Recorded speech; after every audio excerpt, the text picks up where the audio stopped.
tipus.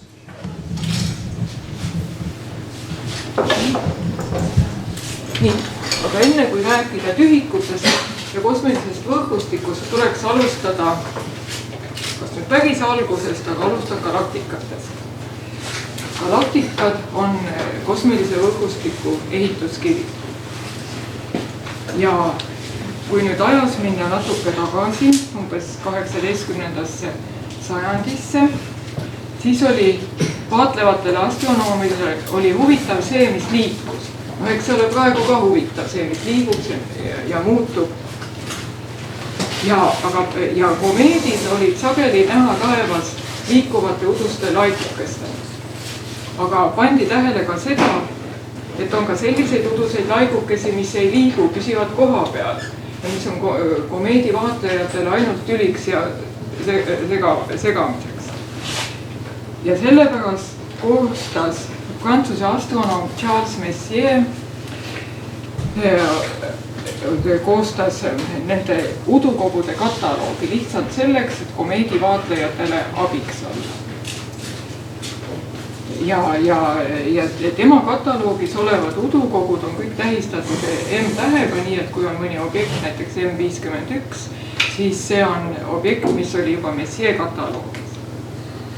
Ja Charles Messier pani tähele ka seda, et Virgo tähtkuju suunas on udukogusid rohkem ja praegu me teame, et seal on Virgo galaktika parv, nii et me võime öelda, et umbes 1781, kui veel galaktikaidki, nagu ütleme, õieti ei olnud avastatud või avastati juba Virgo parv. Aga siis järgmise olulise sammu galaktikate uurimisel või siis tolleaegses mõistes udukogude uurimisel tegid Saksa päritolu Inglise astronoomid William Herschel ja tema õde Carolina Herschel. William Herschel alustas muusikuna, aga ta oli matemaatika ja astronoomia huviline ja see viis teda teleskoopide ehitamisele. Üks Herscheli teleskoop on ka Tartu tähetornis. Ja ta kutsus endale Saksamaalt appi oma õe Carolina, kes alguses koduabiline, aga hiljem aitas teda juba vaatluste järgsetel arvutustel ja temast sai nii hea matemaatik, et teda imetasid tolleaegselt parimad matemaatikud. Ja William kinkis Carolinale väikese teleskoobi. Ja kui Carolina selle taevasse suunas, siis ta avastas uue udukogu. Ja veel. Ja siis hakkas see Williamit huvitama ja ta lükkas oma muud vaatlusplaanid kõrvale ja hakkas ka udukogusid vaatlema. Ja hiljem ühines nendega Williami poeg John niimoodi, et koos nad avaldasid kataloogi udukogudest juba, kus oli andmeid juba tuhandete udukogude kohta.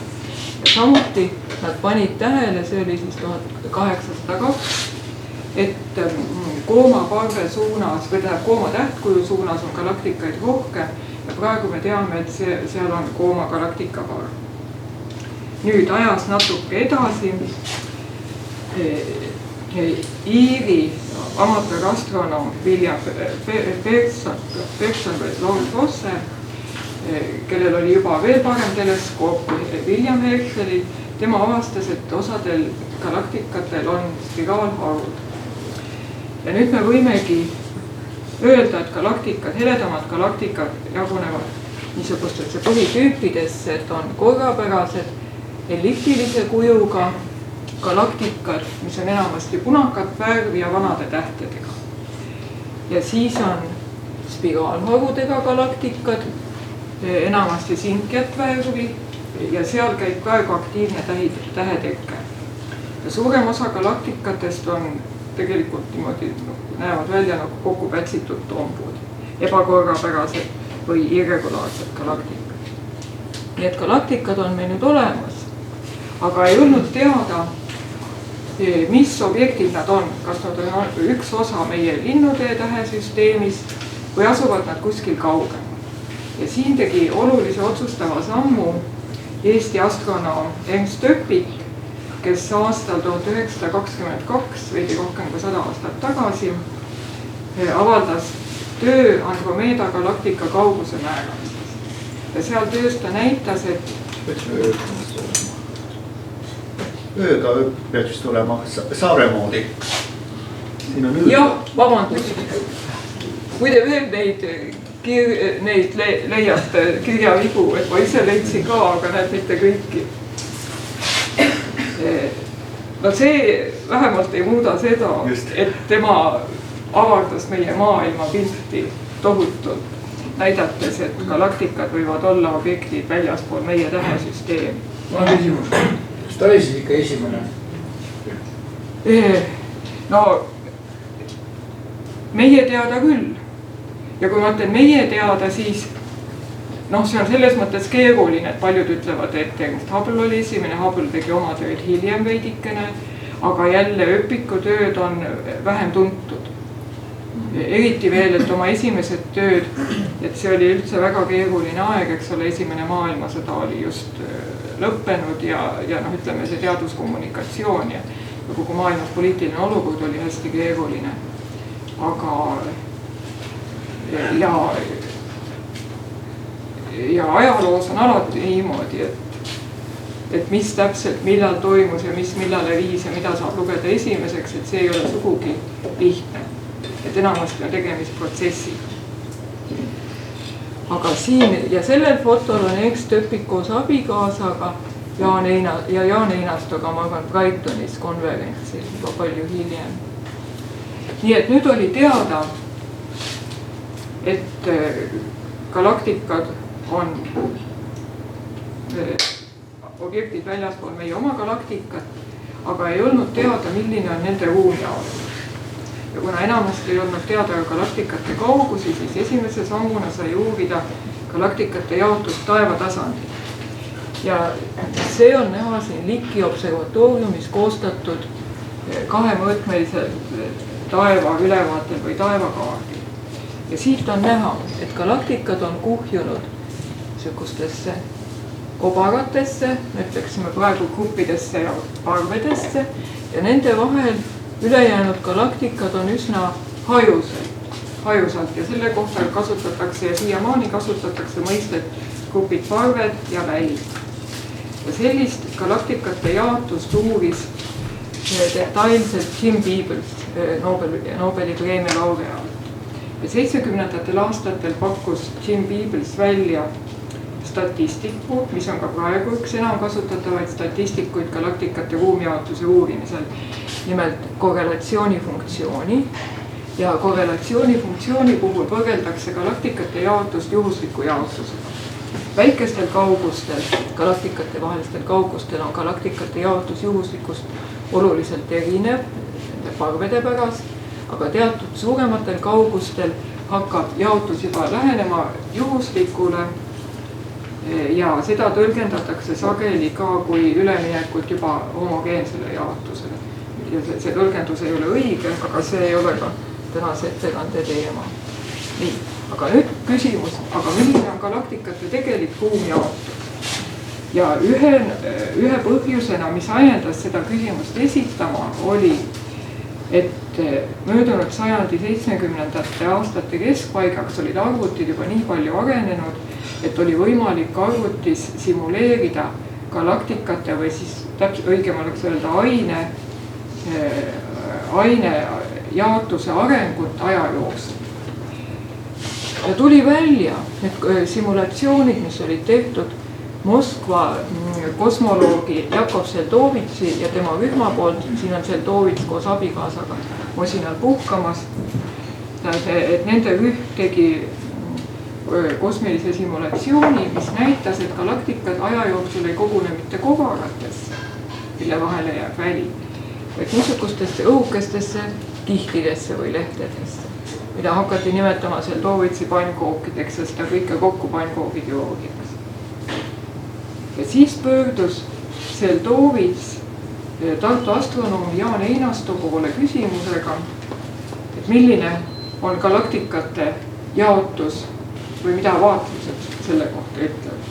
Ja nagu Jaan Einasto ise on öelnud, et ta ei teagi täpselt, miks Seldovits just nende grupi valis, aga üks võimalik põhjus on, et seoses tumeaine avastamisega Jaan Einasto esines Seldovitsi seminarideks ja käis seal sageli ja võib-olla siis see kontakt oli hea.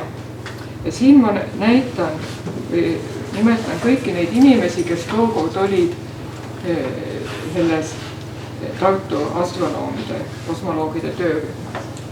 Jaan Einasto, kes on praegu aktiivselt töös, Enn Saar, kes veel mõni kuu tagasi võttis osa meie kosmoloogia konverentsilt, aga praegu aktiivselt enam ei tööta. Jaak Jaaniste, keda me sel nädalal ära saatsime, paljud ka siit ruumist olid seal ja kes vaatab meid siis koos Erik Lago, Mihkel Jõeveeru, Ants Kaasiku ja Jaan Vennikuga sealt teiselt poolt. Ja ma loodan, et neil on meie kokkutuleku üle hea meel. Nii, ja see töö oli nii edukas, et 1977 sai korraldada Tallinnas rahvusvahelise konverentsi, mis oli esimene konverents, mille nimeks oli universumi suur struktuur. Ja sellel konverentsil 4 töörühma, Tartu astronoomid nende hulgas, kandsid ette sellise tulemuse, et galaktikad on kogunenud suurtesse süsteemidesse, kus võib olla mitu rikast parve, vaeseid gruppe ja neid ühendavaid ahelaid, niinimetatud superparvedesse. Ja superparvede vahele jäävad alatihedus piirkonnad, kus nähtavat ainet peaaegu ei ole. Ja see pilt meenutas siis neid Sedovitsi simulatsiooni. Ja siin ühes mõttes erines Tartu astronoomide töö teistes. Ja nimelt selles mõttes, et Tartu astronoomid olid maailmas esimesed julged, kes ütlesid välja, et tegemist on kogu universumit täitva superparvede tühikute võrgustik, mitte üksikobjektidega. Ja sellel võrgustikul on olnud läbi aegade mitmeid nimesid. Alguses pakkusid Tartu astronoomid nimetusega rakustruktuur, kärjestruktuur ja nüüd on kasutusel üldiselt inglise keeles cosmic wave või kosmiline võrgustik. Nii. Aga siis see oli 1977 ja siis vastavad artiklid ilmusid ajakirjades ütleme järgneva 3-4 aasta jooksul. Aga astronoomiline üldsus hakkas seda kosmilise võrgustiku tulemust tõsisemalt võtma aastast 1986, kui ilmus astronoomide Valérie de Lapparenti, Margaret Kelleri ja John Hooker artikkel galaktikate jaotusest, mis näitas siis niisugust selget võrgustikku süsteemidest ja nende vahelistest tühikutest. Või siis natuke lähemalt räägime siin, võtame näitena kohaliku kosmilise võrgustiku. Siin te näete suuri süsteeme, võivad olla rikkad parved või superparved, mida ühendavad terveid ahelad, väiksemaid süsteeme, parved, grupid, võib-olla üksikgalaktikad. Ja kui me lähme ruumis ja neid eristavadki suured tühikud, kus ei ole ühtegi, vähemalt ei ole rikkaid parvi ja ei ole galaktikagruppe. Ja kui me lähme kaugemale, siin midagi veel näha on, aga nagu astronoomias ikka, et kui me lähme kaugemale, me lähme ka ajas tagasi ja kuskil on siis varane universum, kus toimub struktuuri teke ja selle uurimisel, et kuidas see struktuur täpselt tekib, see on praegu üks hästi oluline uurimisvaldkond. Ja ütleme vaatlustest, siis näeb see niisugune välja. Ja kui me nüüd jääme ikkagi kohaliku universumi, aga astume sammukese edasi, siis kõige tähtsamad muidugi meile on meile lähimad suured tühikud, ehk siis kohalikud tühikud. Ja neid uurisid lähemalt Jaan Einasto ja Richard Miller oma töös, kus nad näitasid, et kohalikud galaktikate parved ja superparved paiknevad õhukeses tasandis, mida nimetatakse kohalikuks superparvede vööks või kohalikuks superparvede tasandiks. ja seda on nüüd viimastel aastatel uurinud jälle Jim Peebles hoolega. Ja see tasand eraldab kahte suurt tühikut, põhjapoolset kohalikku tühikut ja lõunapoolset kohalikku tühikut. Ja see tühiku läbimõõt on umbes 100 megaparseki, see on siis umbes 300-400 miljonit valgusaastat. Kui keegi viitsib kokku lugeda, siis näeb, kui palju sentimeetreid seal on. Ja sentimeetri ma valisin sellepärast, et siis saab üles lugeda, et kui palju tikutopse võib üksteise otsa laduda, et saada kohalik tühik, kui palju metsa tuleb maha võtta, et neid tikutopse teha ja mitut planeeti selleks vaja on. Aga siis lähemalt uurisid seda tühikut ka Brent Talli ja Rick Fischer natukene hilisemas töös ja sageli neid kohalikke tühikuid, eriti põhjapoolset tühikut, nimetataksegi Talli tühikuks. Ja nüüd, kes astronoomiakirjandust jälgib, siis vähemalt mõnedes uuemates töödes nimetatakse seda KBC tühikuks artikli autorite järgi, artikkel ilmus 2013. Ja muidugi nemad kasutasid juba uuemaid andmeid ja tegid palju detailsemat analüüsi, kui varem oli võimalik. Aga mina ütleksin ise, et ma olen natukene nördinud selle nimetuse üle, sellepärast, et see, et ütleme näiteks ka Ameerikast me teame praegu palju rohkem kui omal ajal, me nimetame teda ikka Ameerikaks. Ja Trump ei ole ka teda ümber nimestanud. Aga nüüd kõige kuulsam tühik, vähemalt meie kosmilises lähiümbruses. Ja see tühik, mis tegelikult üks nendest töödest, mis muutis seda astronoomide mõttemaailma ja ütles, et see parvede ja välja kontseptsioon võib-olla ikkagi ei ole õige. See on niinimetatud puutese või karjuse tähtkuju tühik. Seda uuris Ameerika astronoom Robert Kirshner töös 1981 ja 87. Et see on siis nagu mitu erinevat vaadet. Üks vaade ja siis üks selline kiildiagrammi vaade, kus on see tühik näha. Ja see tühik on nüüd veidi väiksem kui need kohalikud suured tühikud kohalike superparvede vahel. Aga Kirchneri detailsed vaatlused näitasid, et tõesti on väga suur piirkond, kus nähtavaid galaktikaid peaaegu ei ole. Ja siin on mul nüüd natukene teistes, tähendab jällegi sentimeetritesse läbimõõt välja toodud, aga ütleme astronoomidele tavalises ühikutes puutese tühiku või karjuse tühiku läbimõõt on umbes 75 megaparsekit ja siis võrdluseks, et kohaliku galaktika grupi läbimõõt, kus on meie galaktika ja Andromeda galaktika, on ligikaudu 1 megaparsek. Nii et kui me paneme 75 kohalikku gruppi ritta, siis me saame selle tühiku. Edasi oleks väga lihtne tuua nüüd ilus tabel teadaolevatest suurimatest tühikutest. Aga tuleb välja, et see ei olegi nii lihtne, sellepärast, et kui nii võtta tühikuid, kui omaette objekti ei ole ju olemas, et me leiame või teeme tühikute olemasolu kindlaks nende objektide järgi, mis teda ääristab. Aga tühiku sees ei ole midagi. Aga see, nii et see natukene sõltub, kui ühte tühikut uuritakse, siis see, mis täpselt tulemuseks saadakse ja kui suur see tühik on, see sõltub nendest objektidest, mida uuritakse. Ja siis ma tegin endale nüüd asja lihtsamaks, kõigepealt igaüks saab Wikipeediast ka vaadata seda tabelit ja kui mina püüdsin aru saada, ütleme, et üks ja sama tühik võib olla erinevate nimedega.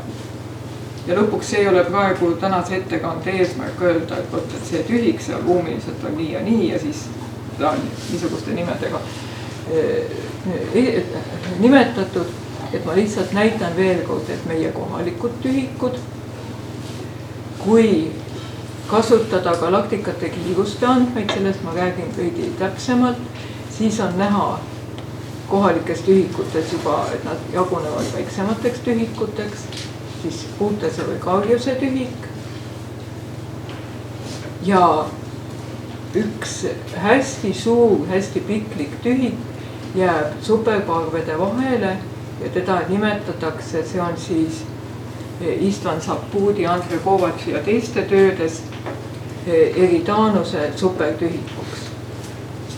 Ja nemad, nende töös oli ka joonis, kus nad alustuseks võtsid meie töörühma joonisse Eridanuse supertühik ja võib-olla ta siin jätkub. Sest tühikud on omavahel ühendatud, et nad ei ole mitte, et tegemist ei ole, nagu ma ütlesin, kunagi nimetati struktuuri akustruktuuriks või kärjestruktuuriks, aga mesilaskärjes kõik tühikud on omavahel eraldatud kärjeseinte. Aga universumis reaalselt ei ole mitte seinu, vaid on galaktikate ja parvede ahelad, mis tähendab seda, et topoloogilises mõttes on tegelikult tegemist ühe tühikuga, nagu te siin ka näete, et siin saab igal pool ikkagi liikuda majade vahel. Või siis see pilt näitab galaktikaparvede jaotust superparvedes ja need tühikud, mis nende vahele jäävad, on kõik ühendatud. Ja siis, mida mul ei ole eraldi välja toodud, üks hästi suur tühik on siin piirkonnas ja see on ka nendest kohalikest suurtest tühikutest veel 2-3 korda suurema läbimõõduga. Ja samuti tema ees on suur tühik, nii et siin on üks selline, see on joonis kuskil siin, osad siin, et on üks hästi suur tühik. Nii. Nüüd need samad Istvan Sapudi ja Andrei Kovatš näitasid ka ühe suure tühiku, ühte suurt tühikut veidi suurematel punanihetel.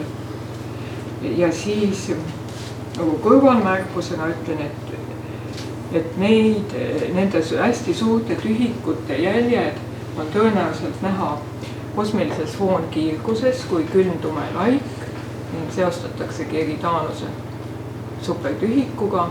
Ja see on selline omaette väga huvitav uurimisvaldkond ja teiste hulgas Istvan Sapudi veab seda ja annab ka võimaluse määrata kosmoloogilisi parameetrid ja uurida, võrrelda seda standardmudeliga. Ja üldse tühikute puhul on küsimus, et kui suurte tühikute olemasolu standardmudeli raames on lubatud ja kas suurimad tühikud, mis on teada, kas need on mudeliga kooskõlas või mitte, et see ei ole praegu selge. Nii, nüüd see kõik oli kunagi suurem osa tööst. Aga nüüd tuleme siis tänapäeva. Kõigepealt mul on siin slaidil see ülemine rida kosmoloogiline standardmudel, see on siis külma-tumeda ainega kosmoloogiline mudel, milles enam-vähem lepiti kokku umbes 1990, ma ei mäleta 96 või 97. Ameerikas Princetonis oli konverents kriitilised dialoogid kosmoloogias, kus arutati võimalike mudelite üle ja siis lepiti enam-vähem kokku, et külma-tumeda ainega mudel on siis praegune standard. Mis nüüd on tulnud juurde, kõigepealt 21. sajand on suurte galaktikate taeva ülevaadete sajand. Et mitte esimene, aga suurim ja tuntum neis on Sloani digitaalne taeva ülevaade, mille andmeid ka Tartu astronoomid kasutavad. Et nüüd on tulnud juba uuemad ülevaated ja nendest mõningase ülevaate või kokkuvõtte võib leida ühe kostiprojekti, mille nimi on Cosmovers, mis uuribki vastuolusid praeguses kosmoloogias. Selle valge raamat ilmus sel aastal ja sealt võib leida ka loetelu nendest praegustest ja tulevastest ülevaadetest. Siis võrreldes nüüd varasemaga, praegu vaadeldakse väga hoolega, see on ka omaette uurimissuund, galaktikate liikumist. Nii et galaktikate liikumiste põhjal saab koostada kiiruste välja ja seal muuhulgas uurida ka tühikuid. Nii, siis arvutid ja arvutusmeetod on muidugi tohutult arenenud võrreldes varasemaga. Täna me siia sõites arvutasime, et isegi igaühel telefonis on tõenäoliselt võimsam arvuti, kui omal ajal see Toovitsil oli võtta. See tähendab seda, et saab teha ka väga võimsaid arvutisimulatsioone, uurida struktuuri arengut universumis ja muuhulgas tühikuid. Nii, nüüd natukene lähemalt galaktikate liikumise põhjal tühikute uurimisest. Omal ajal, see oli siis 1977, oli meil ühest osast põhjapoolsest kohalikust tühikust niisugune pilt. Siin on Herkulese superparv. Siis see superparv on väga hästi näha ka selle kosmiliste voogude andmete põhjal koostatud pildil. Siin on mõned ahelad vahel, galaktikate ahelad. Ei ole selge, kas need on nüüd täpselt need samad, aga 2022 astronoomide rühm Helen Courtois'ga eesotsas avaldas töö, kus nad ütlesid, et galaktikate kiiruste põhjal see osa Herkulese tühikust on täiesti tühi, et on kõige tühjem piirkond meie lähiuniversumis ja seal ei ole ei galaktikaid ega tumeainet. Ja see viib meid tühikute hierarhia juurde. Kõige suuremad tühikud on määratud galaktikate superparvide põhjal, näiteks siin Puutese, Corona Borealese, Ursa Major superparv, Herkulese superparv, neid eraldab tühik, siis see kohalik tasand, see on see piirkond, mida Ulrich Lindgren ja teised uurisid omal ajal ja Ulrich Lindgreni juhtimisel toodi siis välja tühikute hierarhia kontseptsioon.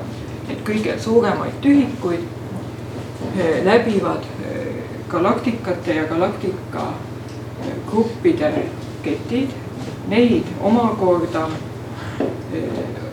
vaesemate gruppide ja nõrgemate galaktikate ahelad ja nende põhjal määratud tühikud on juba väiksema läbinuuduga.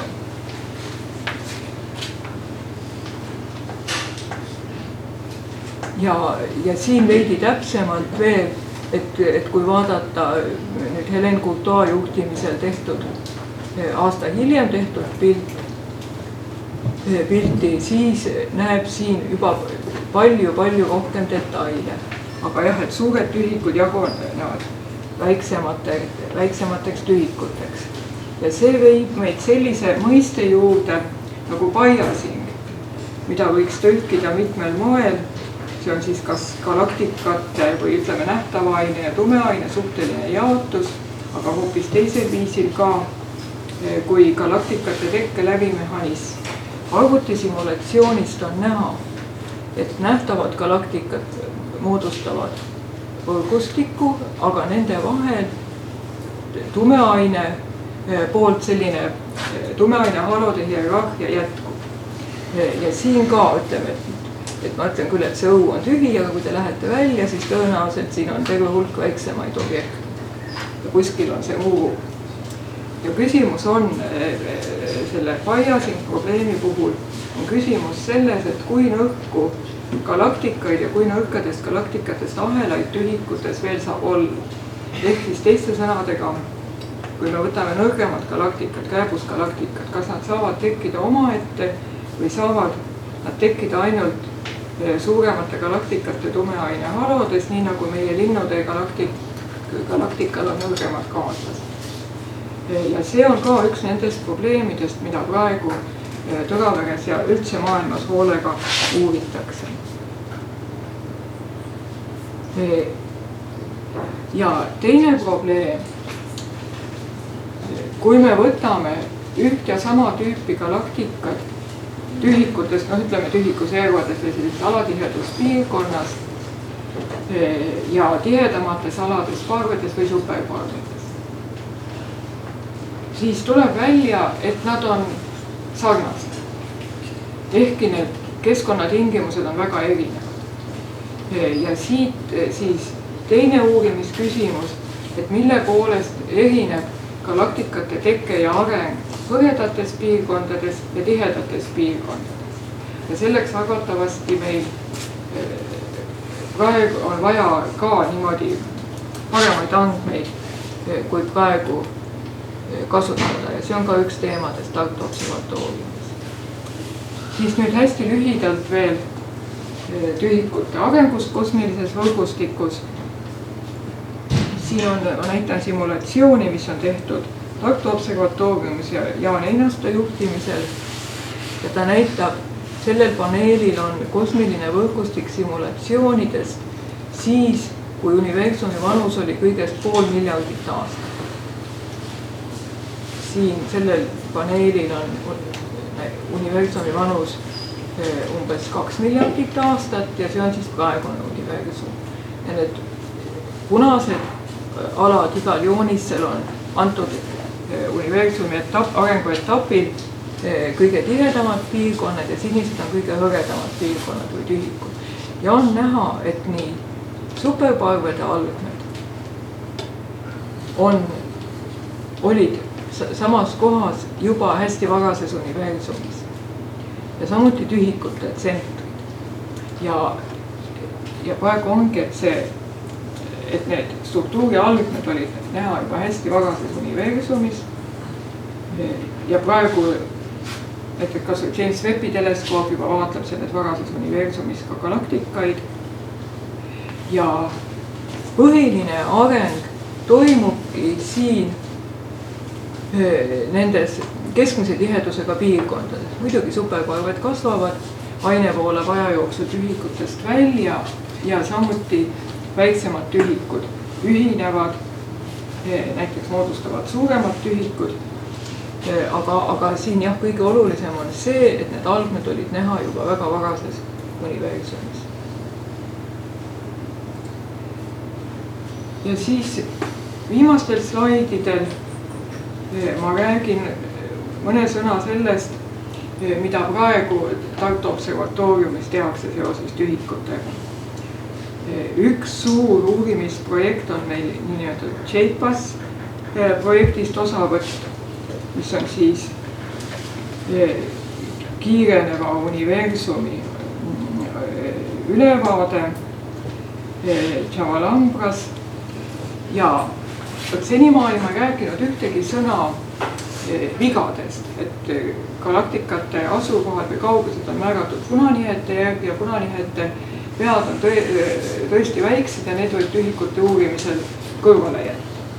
Aga nüüd sellest JPAS-i ülevaatest on lood veidi teistsugused ja samuti samalaadseid ülevaateid on ka teisi. Siin mõõdetakse galaktikat fotomeetriliselt erinevates filtrites. JPAS-is on need 57. Taavi Luikene võib sellest lähemalt rääkida. Aga see tähendab seda, et punanihete vead on suuremad. Ja küsimus on, et kuidas need suuremad punanihete vead mõjutavad tühikute leidmist ja ka tühikute omadusi. Et siin sellel paneelil on, ütleme, nii-öelda ideaalses valimis galaktikate jaotus õhukeses kihis, kus vigu ei ole ja reaalselt, kui on vaatesuunalised vead, mida ja kuidas siis, siin on mul see kirja vahe või sõna vahe puudu, üks tühik on siit puudu. Aga ja on näha, et kogu see struktuur, need vead nagu määrivad selle, struktuur on nagu laiali määritud. Tühikud veidi muutuvad, aga samas tihedid on enam-vähem paigas ja see, milliseid tühikute omadusi, kuidas ja mis meetoditega selliste andmete põhjal kõige parem oleks uurida, seda meil siin siis uuritakse. Ja üks kõrvalprojekt siin on niinimetatud Cavity projekt. See on siis ülevaade, kus vaadeldakse kõige nõrgemaid galaktikaid tühikutes ja tahetakse aru saada, millised on just nimelt nende kõige nõrgemate galaktikate omadused ja selliste galaktikate, mis on universumis kõige madalama tihedusega piirkondades ja kuidas sellised galaktikad saavad tekkida, mis on siis ka seotud selle galaktikate tekke läbi mehhanismi või biasi probleemi. Ja siis teine suund, hästi oluline suund meil on niinimetatud Formos teleskoobi uurimissuund Elmo templi juhtimisel ja ma tean, et Elmo tempel on astronoomia kokkutulekutel ka teinud ettekandeid sellest. Ja selles, mis on hästi oluline, et kui siin ütleme ülemistel paneelidel need mustad punktid kujutavad galaktikate tegelikku jaotust siin meie kohalikus universumis, siis praegu enim kasutatava galaktikate ülevaate nimetatud Sloani digitaalse taeva ülevaate põhjal, andmete põhjal on näha umbes üks grupp siin punasega ja siis mõned galaktikate paarid. Lihtsalt nõrgemaid galaktikaid ei ole võimalik vaadata. Siis korraks mul vilksatas ühel slaidil ka niisugune taeva ülevaade, mille lühike nimi on DESI, tumeenergias. Seal vaadetakse juba veidi nõrgemaid galaktikaid ja on näha hoopis rikkalikumaid struktuure, aga mitte kõige nõrgemaid. Ja nüüd ühe projekti raames, mis kuulub sinna Formosti alla, loodetakse näha, nüüd nagu Sloani andmete põhjal on üks grupp ja siin juba ligi 200 gruppi. See tähendab seda, et ühelt poolt muidugi siin eesmärk on galaktika gruppide uurimine, aga tühikuid saab uurida, määrata palju detailsemalt kui praegusel andmete põhjal. Ja siis alumistel paneelidel on see sama, aga punanihke 0,5 jaoks on siis umbes 4 miljardit aastat tagasi.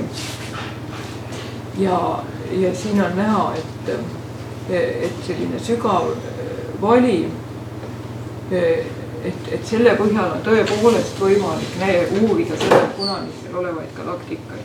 Ja muidu teeme sammu tagasi. Ka J-passis on niimoodi, et hästi oluline on suurematel punanihetel kui meie kohalik universum galaktikate vaatlemine. Nii, siis kokkuvõtteks. Miks on siis tühikute uurimine oluline? Kõigepealt annab meile infot selle kohta, kuidas kosmiline võrgustik tekib ja areneb. Milline on seal tumeaine ja tumeenergia roll. Ja me saame ka otsida vastust küsimusele, et miks tühikud üleüldse tekivad. Sest võiks ju see struktuuride jada jätkuda kõige nõrgemate ja nõrgemate objektide poole, aga paistab, et see nii ei ole. Ja see aitab meid siis ka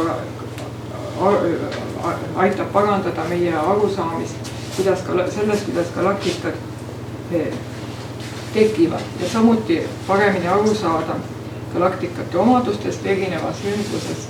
See on siis ka keskkonnamõju galaktikate arengule ja muud sellised probleemid. Ja selleks on vaja meil uusi taeva ülevaateid ja väga huvitava panuse siin annab ka James Webbi teleskoobiga vaadeldud hästi nõrgad galaktikad väga varases universumis. Ja muidugi, mis on hästi oluline, üha kasvav arvutivõimsus tähendab seda, et on võimalik teha üha võimsamaid arvutisimulatsioone, lisada rohkem galaktikate omadusi ja jällegi meie universumist paremini aru saada. Ja siis tänan kuulamast.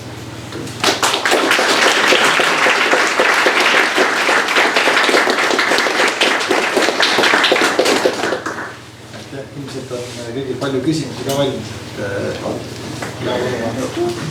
Te mainisite galaktikate sarnasust siis galaktikate parvedes ja tühimikes. Kui sarnased omavahel on ja mida see meile universumi arengu kohta siis ütleb?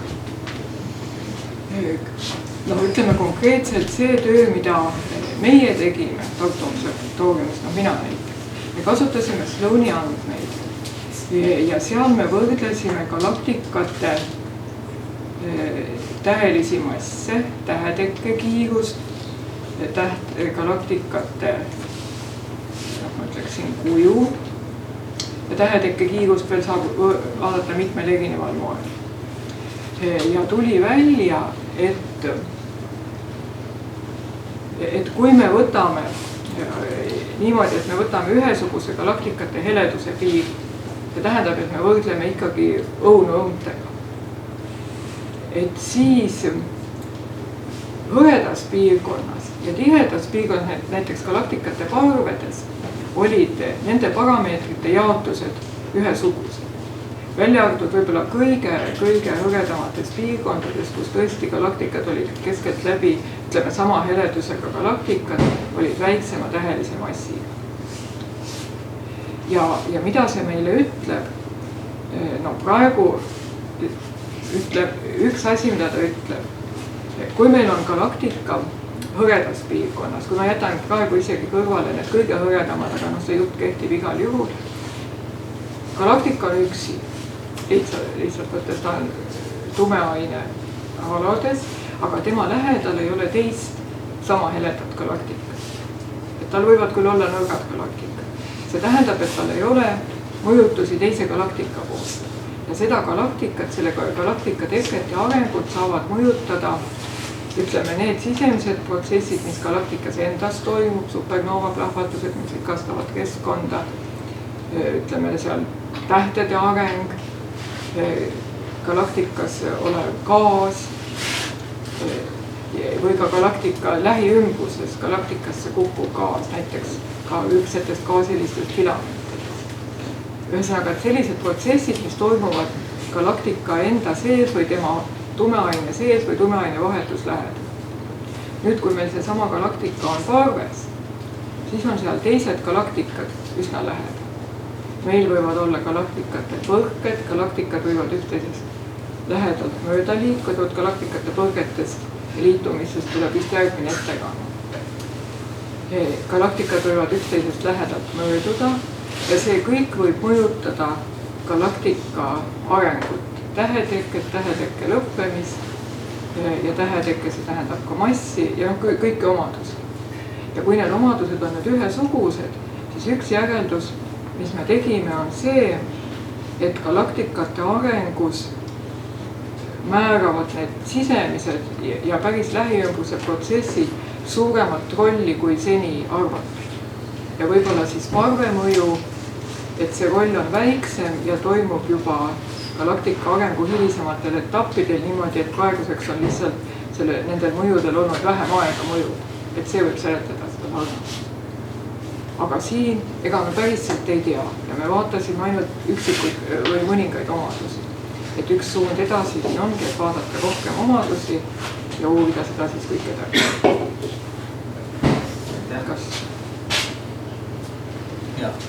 Kas kohe Vega Rubini observatooriumis tegema hakata mõjutab ka olulisel määral neid uuringuid, mida Tõevres galaktikate ruumiatuse koha peal teete? Siis see LSST nimeline elukas. Tähendab, mõjutab, aga kui sa ütled, et kas see mõjutab nüüd kohe ja kiiresti, meil on need omad ajaskaalad näiteks ja oma kindlad tegijad, et meil ei ole inimesi ju väga palju. Ja meil on kandidaatlused ja kandipiirides ülesanded, et ma kujutan ette, et see võiks olla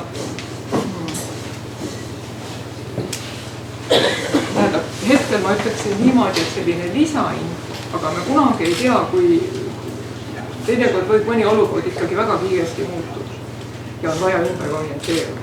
või ütleme nagu Elmo Tempel, kes juhib oma projekti, tema ütleb alati, et oleme avatud. Ja noh, tegelikult teised ju, üks õige teadlane peabki avatud olema.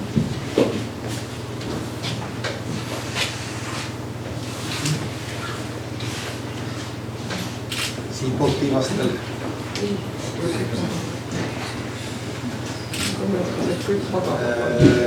Jah, tegelikult ei tohiks unist olla, siis ei kaua elama jõudnud. Aga praegu on harukordne võimalus lihtsalt küsimusest. Ei, aga seda ma jään siiani, et ka pärast viisi, et ka pärast seda teema. Aga aitäh igatahes.